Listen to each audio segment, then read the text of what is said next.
Bismillahirrahmanirrahim. Assalamualaikum warahmatullahi wabarakatuh. Di sini kami akan sedikit memaparkan hasil mini project ulangan tengah semester mata kuliah statistika. Untuk materi yang kita ambil yaitu pengaruh pandemi terhadap IHSG ditinjau dari perspektif statistika. Sebelum memulai ke materi, saya akan memperkenalkan anggota dari kelompok 3. Yang pertama yaitu Ahmad Haidar Alam, yang kedua Acong Wibowo, yang ketiga Kurnia Ali Akbar Perdana, yang keempat Erva Alfiana Putri. Untuk materi yang pertama yaitu pengaruh pandemi terhadap IHSG. Kondisi pandemi COVID-19 mempengaruhi dinamika transaksi pasar saham sehingga menyebabkan bursa saham di Indonesia maupun negara lain mengalami penurunan dan membuat terjadinya inefisiensi di pasar saham. Hal ini memberikan dampak buruk bagi pasar modal dan mempengaruhi investor dalam membuat keputusan investasi. Baik, penjelasan pertama tentang pengertian IHSG atau Indeks Harga Saham Gabungan. Jadi, informasi mengenai kinerja pasar saham diringkas dalam suatu indeks yang disebut dengan indeks pasar saham, yang dimana mencerminkan kinerja saham-saham di pasar. Nah, indeks ini menggambarkan pergerakan harga-harga saham sehingga disebut juga indeks harga saham.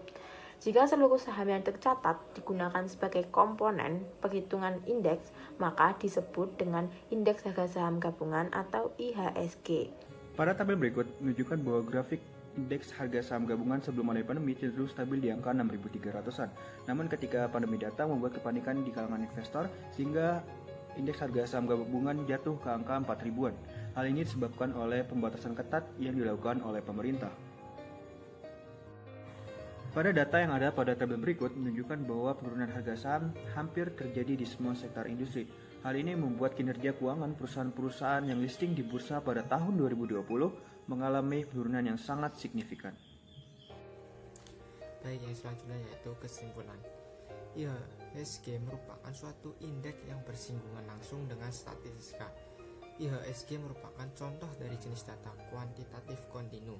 Tergolong data kuantitatif kontinu karena jenis IHSG diukur dan dihitung kemudian dinyatakan dalam bilangan atau angka, baik itu bilangan bulat dan pecahan desimal, guna memberikan sebuah penjelasan atau informasi suatu kejadian.